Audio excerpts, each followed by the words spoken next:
Good morning. Continue करते हैं अपन consignment chapter. देखो 2 क्लास में अपन ने क्या पढ़ा, कंसाइनर की बुक्स पढ़ी, कंसाइनिंग की बुक्स पढ़ ली, ठीक है। अभी अपन क्या देखते हैं, थोड़ा सा आगे चलते हैं। मैंने लास्ट क्लास में आपको अबनॉर्मल लॉस का ट्रीटमेंट सिखाया था।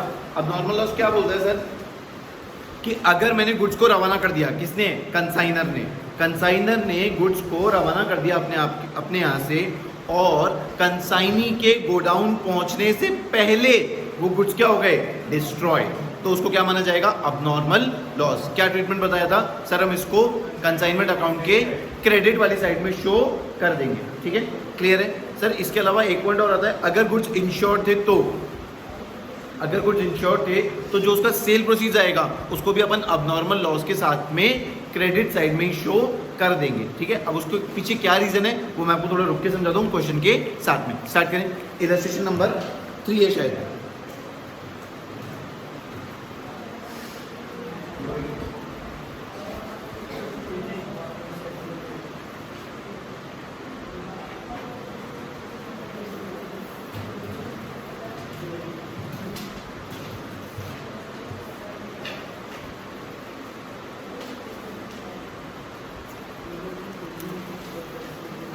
Illustration number 3, page number 6.64। Start करें। 1000 toys consigned by Rosy and company of Calcutta to Sahu of Srinagar at a cost of rupees 150। Sir cost कितनी है, 150 रुपये। तो कंसाइनमेंट की वैल्यू कितनी हो गई, 1.5 लाख रुपए। 1000 यूनिट्स, 150 रुपये का एक। Rosy and company paid freight of rupees 10,000 and insurance of rupees 1,500। हाँ विष्णु, गुड्स भेजने की entry, goods sent on consignment. हाँ छवि, फ्रेट और इंश्योरेंस पे करने की entry, cash. During the voyage मतलब during the journey 100 toys were totally damage by fire and had to be thrown overboard. मतलब बोले जैसे रास्ते में गुड्स जा रहे थे तो वो जल के राख हो गए और इतने खराब हो गए कि हमको उनको रास्ते से नीचे फेंकना पड़ा, क्योंकि अगर वो नहीं फेंकते तो हो सकता था बाकी गुड्स भी जल जाते। क्लियर है। Sahu took the delivery of remaining toys and paid 14,400 as custom duty. बोले 1000 में से 100 तो जल गए, कितने बचे, 900 बचे। 900 यूनिट्स को रिसीव करने के लिए 14,400 रुपये क्या पे करी गई, custom duty. Sahu sent a bank draft to Rosy and company for rupees 50,000 as advance payment and later sent an account sales showing that 800 toys had been sold for rupees 220। देखो 1000 बेचे थे, 1000 में से 100 गए, कितने रिसीव किए, 900 में से कितने बिक गए, तो क्लोजिंग स्टॉक कितने का बचा, क्लियर है। Expenses incurred by Sahu on godown rent and advertisement etcetera amounted to rupees 2000। Sir मेरा एक सवाल है, जो कॉन्फिडेंट हो वो आंसर देना।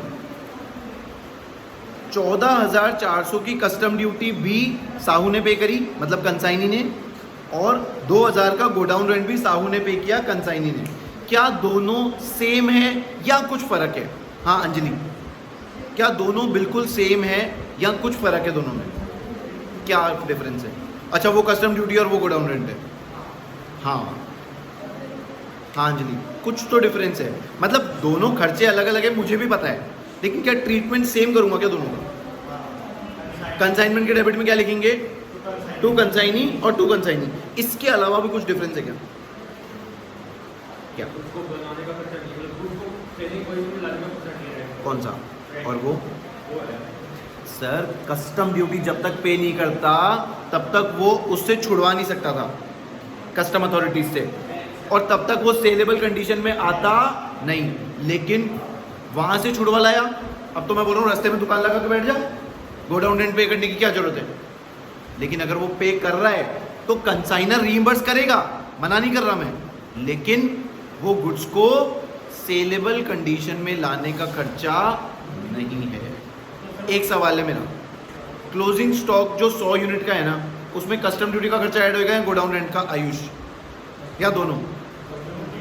कस्टम ड्यूटी का और गोडाउन रेंट का, क्योंकि वो गुड्स को सेलेबल कंडीशन में लाने का खर्चा नहीं है।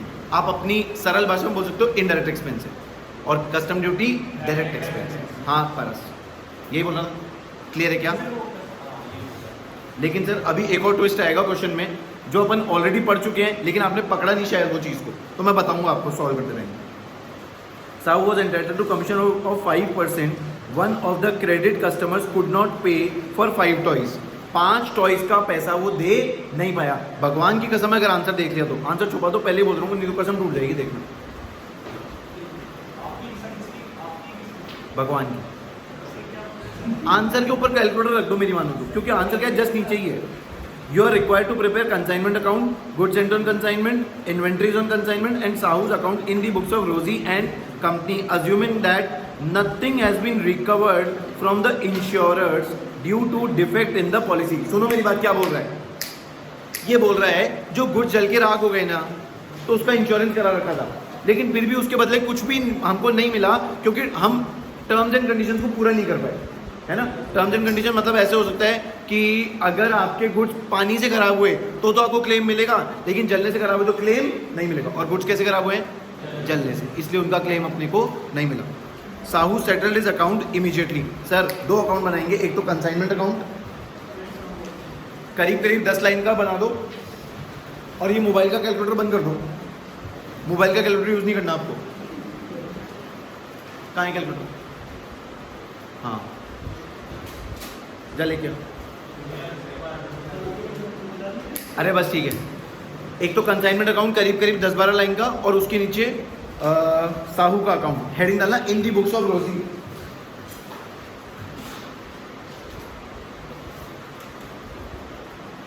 इन the books of Rosy and company.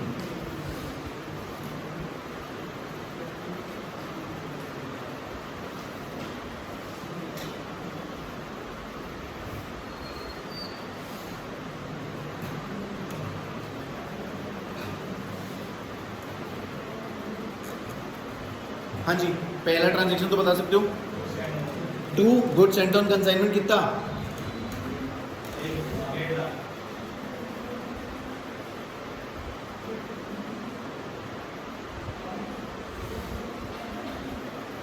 देखो आपको पता है, आपको और मेरे में थोड़ा सा फर्क है। आपके पास सीआरओ है, सबके पास सीआरओ आ गया आपका, तो अभी आप स्टूडेंट हो और मैं क्या हूँ? मेंबर। मेरा मेंबरशिप नंबर है 445484। तो इसलिए मैं यहाँ पे जीएसओसी लिख सकता हूँ, आप नहीं लिख सकते। आप क्या लिखोगे? गुड्स सेंट ऑन कंसाइनमेंट पूरा, है ना, फर्क समझ के चलना, लिखो पूरा। हाँ, और एग्जाम में भी नहीं लिखोगे, एग्जाम में भी जीएसओसी इतना अलाउड नहीं है, पूरा लिखोगे, ठीक है। मैं फायदा उठा सकता हूँ इस चीज का, आप नहीं उठा सकते।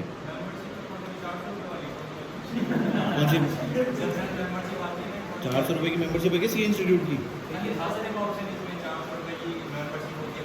गलत पढ़ लिया, लॉ पढ़ते हो ना तुम, है ना, तो कॉन्ट्रैक्ट को और जो टर्म्स एंड कंडीशन होती है उनको ध्यान से पढ़ना सीखो। 4700 रुपये लगते हैं मेंबरशिप, 4720। हाँ, अगर खाली मेंबरशिप लोगे तो 1500 रुपये में काम हो जाएगा, और प्रैक्टिसिंग सर्टिफिकेट लोगे COP तो 4700 रुपये लगते हैं, ठीक है। हाँ, तो फिर ऑडिट साइन नहीं कर सकते। चले आगे खर्चे पे करने की एंट्री अंजलि।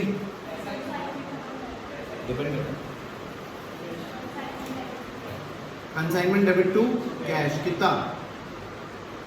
फ्रेट कितना है? 10,000 और 11,500।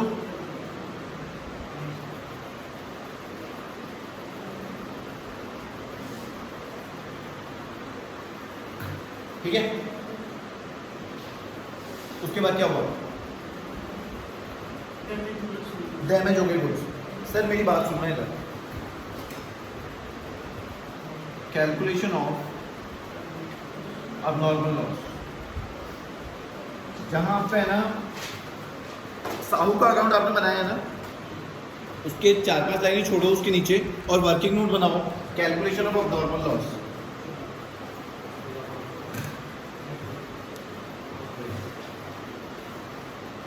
सर एक बात सोचना मेरी, सुनना, इधर इधर मेरी बात सुनना, बाद में लिख लेना यार। आपके फादर मान लो कोई है ना, कोई शोपीस टाइप की कोई चीज़ लेने गए जयपुर से बाहर, ऐसे मान लो, एक बार के लिए अज्यूम कर लो, शोपीस था 10,000 रुपये का, कितने का? वो शोपीस लेने गए, शोपीस लिया और लेते ही ट्रेन में बैठते बैठते वो शोपीस टूट के गिर गया। क्लियर है? या ऐसे मान लो कि शोपीस लेके जयपुर पहुंचे और वो टूट गया। शोपीस कितने का था? 10,000 का। और स्पेशली वो शोपीस लेने के लिए ही गए थे। मान लो आगरा गए थे ताजमहल लेने के लिए, छोटा छोटा। अब बताओ सर, 10,000 का नुकसान हुआ है ज़्यादा का? क्यों? ट्रेन में आने जाने का खर्चा भी। अब मैं बोल रहा हूँ सर, 1000 यूनिट में से 100 यूनिट टूट गई, तो क्या सिर्फ ये 1.5 लाख का नुकसान हुआ या ये भी नुकसान हुआ? क्यों? क्योंकि सर भाड़ा भी तो उस गुड्स के अंदर लग चुका है ना, तो इसका मतलब इसकी कॉस्ट भी अब नॉर्मल लॉस में इंक्लूड। मेरा सवाल है, 14,400 की कस्टम ड्यूटी, नीरज 14,400 रुपये कस्टम ड्यूटी किसने पे करी? क्या वो भी इस लॉस में इंक्लूड होनी चाहिए? कौन कौन हाँ बोल रहे हैं?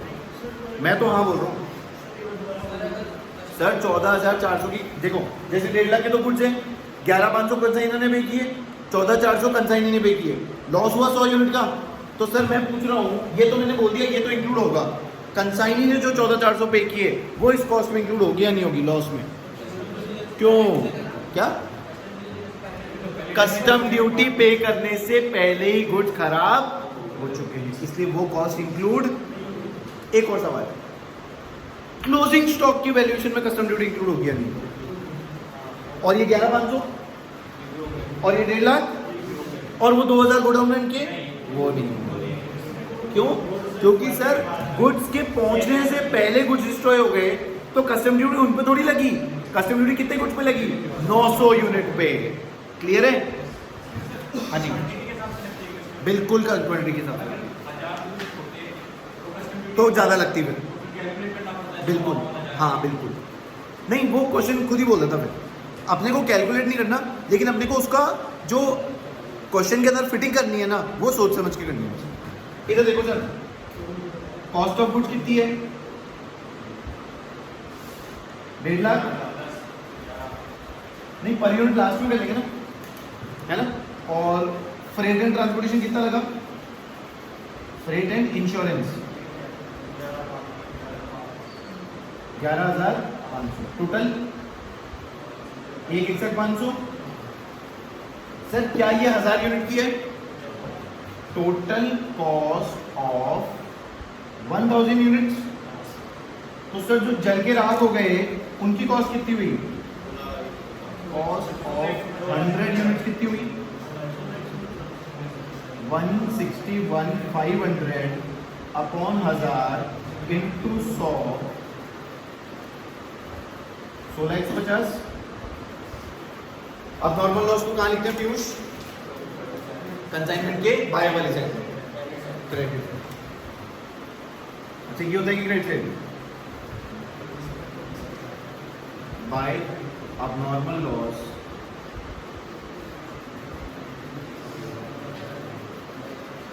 इधर लिखना working note number 1। Working note number 1 क्यों लिख रहा हूँ? क्योंकि वर्किंग नोट नंबर 2 बनेगा कंसाइनमेंट स्टॉक का। हाँ तो पूछना है, चले आएंगे। बोलो सर। 16,150। अगर वर्किंग नोट आप साथ के साथ बना रहे हो तो बना लो, नहीं तो बाद में बना सकते हो क्वेश्चन खत्म होने के बाद में।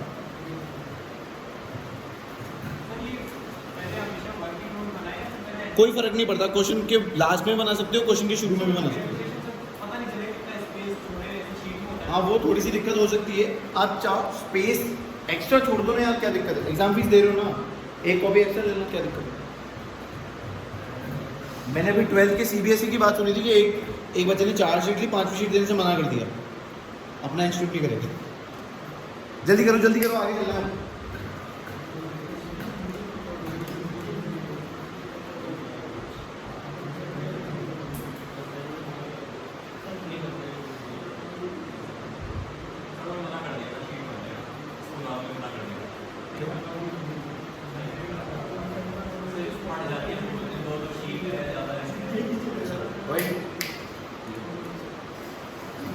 हो गया ये?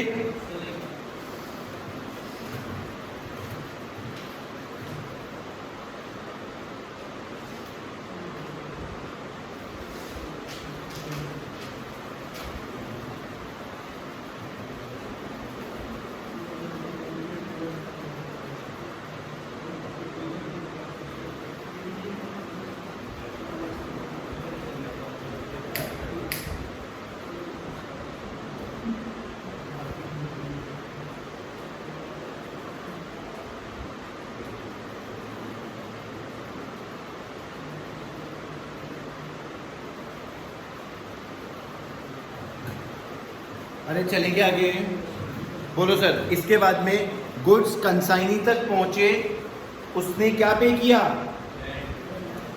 Custom duty. ठीक है, तो क्या लिखूं यहाँ पे? To custom duty, to consignee लिखूं। कंसाइनी का नाम क्या है? Sahu and company. कितना?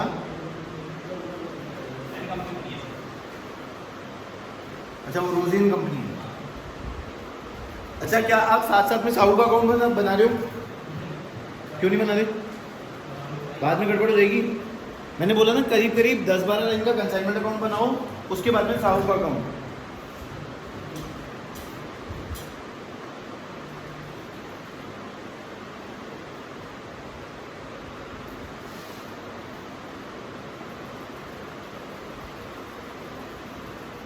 और साहू के अकाउंट में क्या लिख दोगे? बाय कंसाइनमेंट कितना? 14,400। आप ब्रैकेट में लिख सकते हो कस्टम ड्यूटी।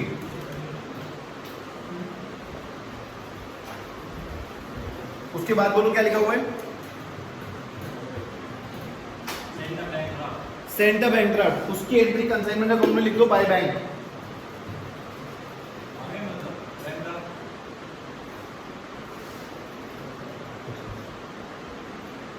लिखो कंसाइनमेंट अकाउंट में लिखो बाय बैंक। कितना? 50,000 का बैंक ड्राफ्ट भेजा है ना?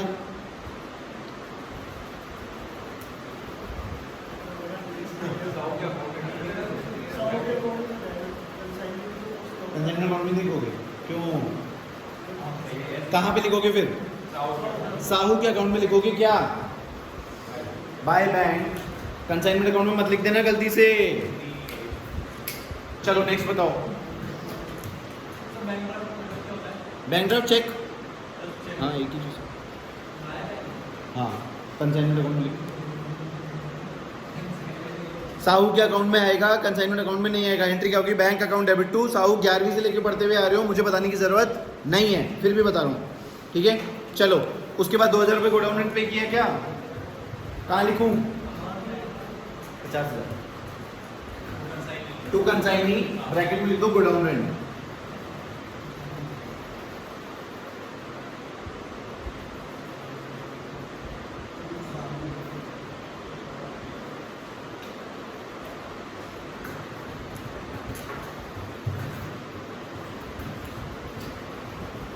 ठीक है, नेक्स्ट।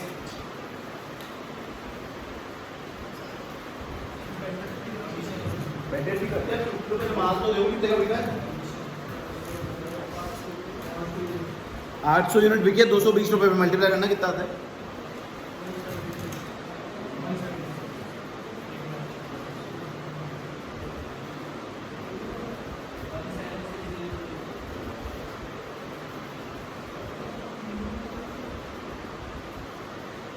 $1,76,000। बताओ सर, 1,76,000 में 5% कमीशन कितना बनता है?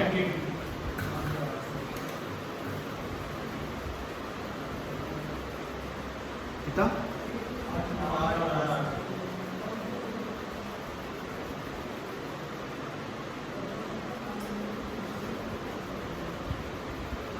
8,800।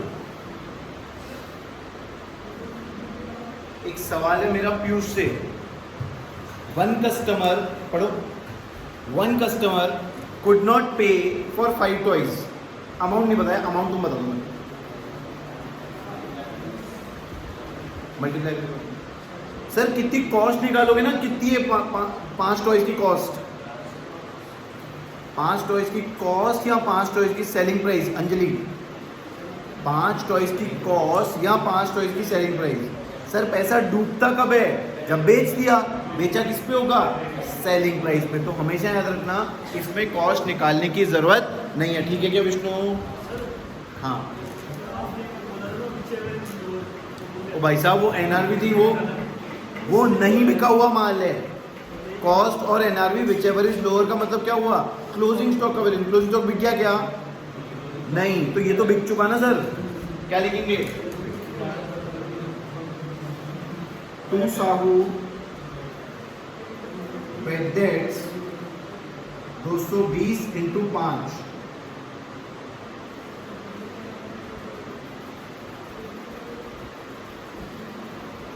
सर ये सारी एंट्रीज आपने साहू के अकाउंट में लिखी है ना, चाहे वो कस्टम ड्यूटी हो, चाहे गोडाउन रेंट हो, चाहे कमीशन हो, चाहे बेड डेट्स हो, ये सारी एंट्री साहू के अकाउंट में जाएगी।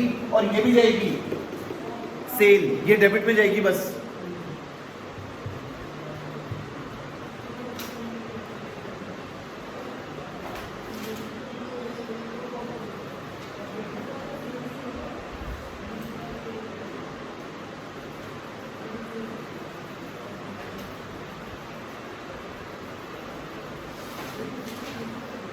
सर यहाँ तक आ जाओ तो मेरे को बताना, क्योंकि अब मेरे को एक बहुत इंपॉर्टेंट वर्किंग नोट बनवाना है आपको। Cost of closing stock.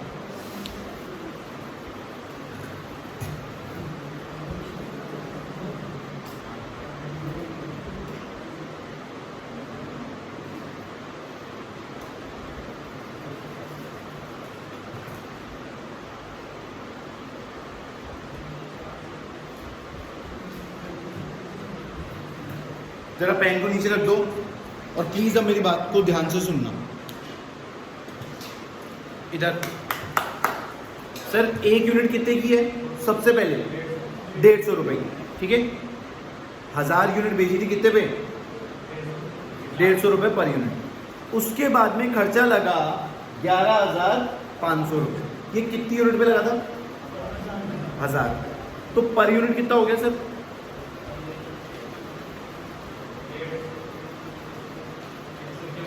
115 हो गया। नहीं, 11 रुपये 50 पैसे। 11,500 रुपये कितनी यूनिट पे लगे? 1000 यूनिट पे। तो एक यूनिट का कॉस्ट कितना हो गया? 11 रुपये 50 पैसे, ठीक है। अगला सवाल है सर मेरा, जब गुड्स रास्ते में थे वो तो 100 तो जल गए, उसमें से कितने बचे? 900। उसके बाद में साहू ने कस्टम ड्यूटी कितने रुपए पे पे करी? तो पर यूनिट निकाल के बताओ सर। 1000 से करोगे 900 से करोगे? 900 से करेंगे, क्योंकि उसने डिलीवरी जो ली वो कितने यूनिट्स की दी? 900 यूनिट की। और उसने जो पेमेंट किया होगा वो भी कितने के हिसाब से होगा? 900 यूनिट के हिसाब से। तो पर यूनिट कितना हुआ? 16 रुपए। तो सर सबसे पहले तो cost of goods per unit कितना है? 150। उसके बाद में फ्रेट एंड इंश्योरेंस कितना लगा? फ्रेट एंड इंश्योरेंस, ये भी पर यूनिट। ये अपन सब कुछ पर यूनिट ले रहे हैं। क्यों ले रहे हैं? क्योंकि सर कुछ खर्चा 1000 यूनिट पे लगा है और कुछ खर्चा 900 यूनिट पे लगा है, इसलिए अपन टोटल करके नहीं ले सकते। सर अपन चाहे तो इसमें भी पर यूनिट ले सकते थे क्या? बिल्कुल ले सकते, तो कोई दिक्कत नहीं है।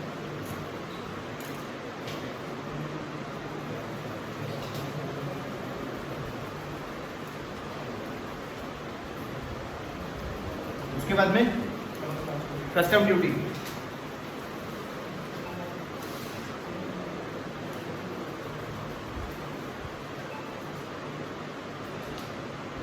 खत्म है।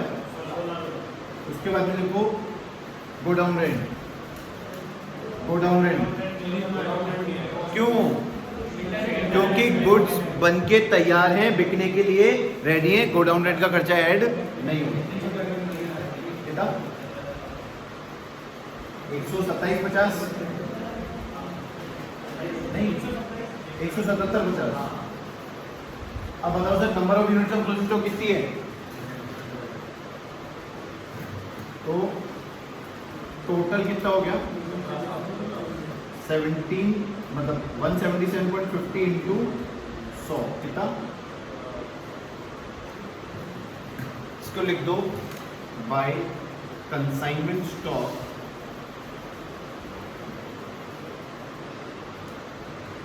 Working note number 2।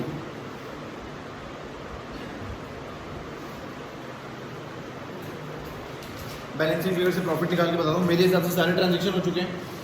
अच्छा, साहू इनकम, साहू के अंदर है ना, वो लिखना है अपने को, लास्ट में लिखा हुआ है बैलेंस वॉज पेड इमीडिएटली। देखो लास्ट की लाइन, मतलब जो बैलेंसिंग फिगर बचेगा वो आपको पेमेंट ले लेना है।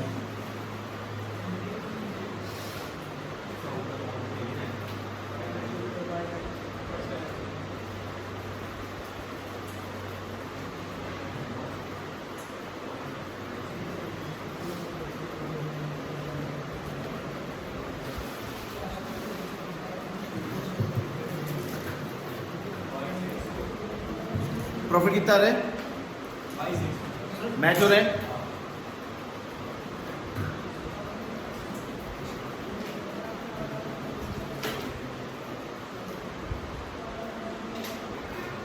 क्या इसको साहू के अकाउंट में लिखेंगे? प्रॉफिट को, प्रॉफिट का ट्रांसफर होगा P&L।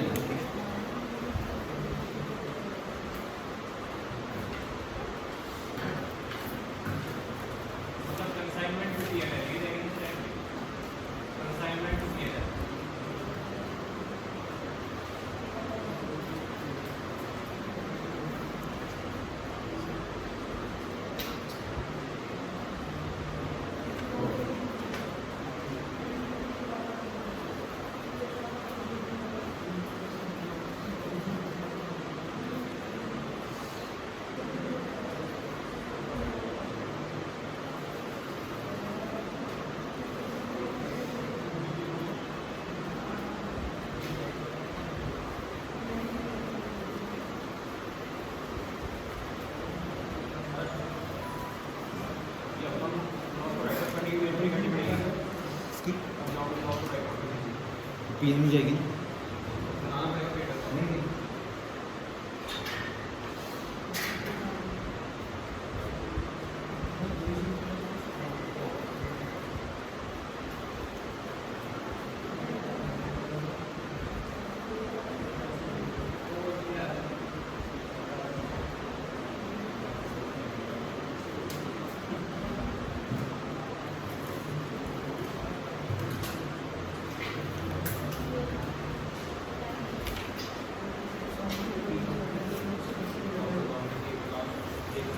एक नोट बनाओ। क्वेश्चन हो गया सबका?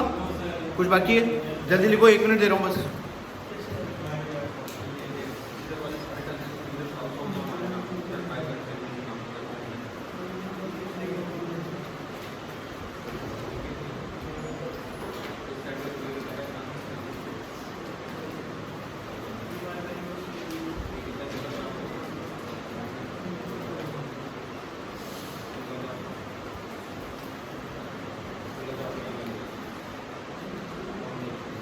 हो गया क्या? अरे goods and on consignment account जो है ना, वो आप होमवर्क में बना लेना यार, रहने दोगे तो फिर चल जाएगा। क्वेश्चन में बोल रहे हैं goods and on consignment account में बना के दिखाओ, तो आप होमवर्क में बना लेना। इधर सुन रहे हो क्या मेरी बात? अब अभी तो नहीं बनवाना। अरे अभी लिखो जो मैं लिखवा रहा हूँ, नोट बनाओ सुंदर सा एक।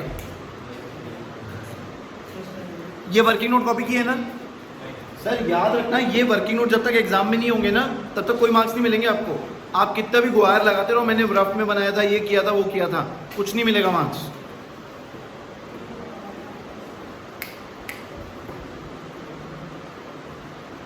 मैं नोट लिखवा दूं क्या?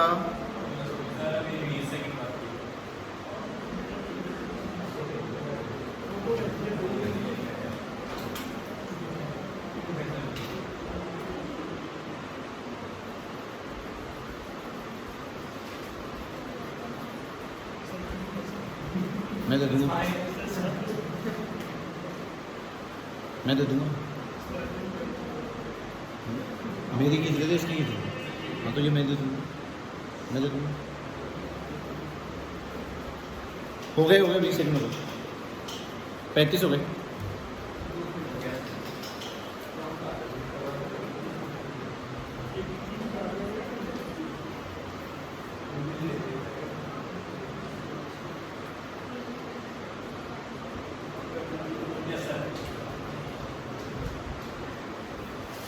देखो सर, इफ द नोट बना के, if the goods are insured, sir ये गोडाउन के इंश्योरेंस की बात नहीं, मैं आपको पहले ही बता दे रहा हूँ। Goods are insured while they are on transit, नहीं क्वेश्चन का नोट नहीं है, जनरल नोट है। If the goods are insured while they are in transit, मतलब इंश्योरेंस किसका है? रास्ते का इंश्योरेंस है, गोडाउन का नहीं है ना। While they are in transit, then net abnormal loss bracket में लिखो after deducting insurance, net abnormal loss bracket में लिखो after deducting insurance will be shown on credit side of consignment account,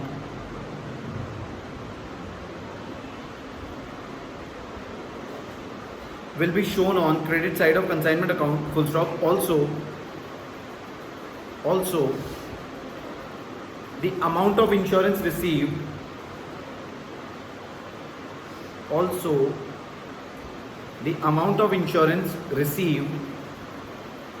will also be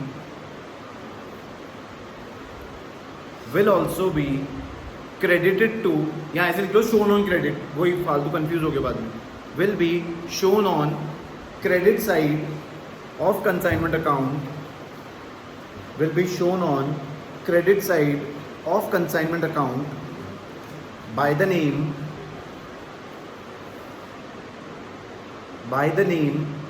ऐसे inverted comma में लिखना, insurance proceeds, inverted comma सोचते हो ना, by the name insurance proceeds, ठीक है। तो सर देखो पिछले क्वेश्चन में अपन ने क्या किया था, इधर बाय नॉर्मल लॉस लिख दिया था ना। अब क्या होगा, मान लो ये 16,100 में से 10,000 का इंश्योरेंस क्लेम मिलता है, कितने का? तो 10,000 का इंश्योरेंस क्लेम मिला, मतलब लॉस कितने का हुआ नेट? 6,150। तो 6,150 तो नॉर्मल लॉस लिखोगे और 10,000 क्या लिख दोगे? By insurance proceed. सर फर्क क्या पड़ा क्रेडिट साइड में? हाँ मुझे पता है, अभी आ रहा हूँ। मैंने कल ही बोल दिया था ना सर, इस पॉइंट पे अपना मतभेद होगा, लेकिन ठीक है करते हैं बात। सर चाहे मैं इधर 16,150 लिखूँ, चाहे मैं इंश्योरेंस प्रोसीड लिखूँ, फर्क क्या पड़ रहा है? कंसाइनमेंट अकाउंट पे नहीं पड़ रहा, पीएनएल पे तो पड़ेगा ना। अभी पीएनएल कितना दर है? 16,150। मान लो 10,000 का इंश्योरेंस मिल गया, तो 10,000 का इंश्योरेंस मिल गया, वो तो कहाँ लिखेंगे? इंश्योरेंस कंपनी के अकाउंट में, और पीएनएल में कितना जाएगा? तो लॉस कम हो गया ना एक तरीके से अपना। इंश्योरेंस कंपनी का अकाउंट बनाएंगे ना, बता रहा हूँ। आपने पहले एंट्री क्या करी? Insurance company account debit to consignment, आप बता, ठीक है। और जब कंपनी से पैसा मिलेगा तो क्या लिखोगे? Bank debit to insurance company, कितना? और ये जो अब नॉर्मल लॉस है ये कहां चला जाएगा? मतलब एक तरीके से लॉस कम हो गया ना। अब प्रॉफिट इंक्रीज होना, लॉस कम होना, एक ही बात है, ठीक है ना। तो इस बेस पे आपका होमवर्क हो जाएगा illustration number 5, page number 6.67। Fourth वाला ट्राई मत करना। हाँ, नेट अमाउंट भी आएगा और बाय इंश्योरेंस क्लेम भी आएगा, दोनों आएंगे। बाय, बस इसी के नीचे बाय इंश्योरेंस क्लेम। पहले मेरी बात सुनो, इलस्ट्रेशन नंबर 4 नहीं करोगे आप, इलस्ट्रेशन 5 आपका होमवर्क है, 4 मैं करवाऊंगा कल, ठीक है।